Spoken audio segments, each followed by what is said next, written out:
जळगाव तापलं नाही, होरपळतंय. जळगावमध्ये घरातून बाहेर पडणं म्हणजे जणू आगीच्या भट्टीत चालत जाण्यासारखं झालंय. जळगावमध्ये उन्हानं अक्षरशः कहर झालाय. उत्तर महाराष्ट्रातील जळगाव जिल्हा सध्या भीषण उष्णतेच्या लाटेत होरपळतोय. तापमान सतत 44 ते 46 अंशांच्या दरम्यान पोहोचत असून अनेक भागांमध्ये लोकांचं दैनंदिन जीवन विस्कळीत झालं असून नागरिकांचे हाल बेहाल झालेले पाहायला मिळत आहेत. दुपारी 12 ते 4 या वेळेत रस्ते अक्षरशः ओस पडलेले दिसत आहेत.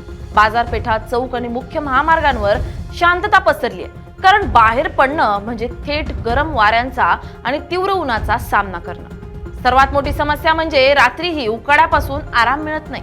रात्रीचं तापमानही असामान्यरित्या जास्त राहत असल्यानं शरीराला रिकव्हर होण्यासाठी वेळच मिळत नाहीये. त्यात वारंवार होणारे वीज पुरवठ्याचे खंडित प्रकार लोकांच्या अडचणीत आणखीन भर घालतायत. अनेक भागांमध्ये तासनतास वीज नसल्यामुळं कूलर आणि एसी देखील निरुपयोगी ठरतायत. या उष्णतेचा परिणाम आता आरोग्यावरही दिसू लागलाय. डिहायड्रेशन, हीट एक्झॉशन आणि हीट स्ट्रोकचे रुग्ण वाढत असल्याची माहिती समोर येते. विशेषतः शेतकरी, बांधकाम कामगार, लहान मुलं आणि ज्येष्ठ नागरिकांना जास्त धोका निर्माण झालाय.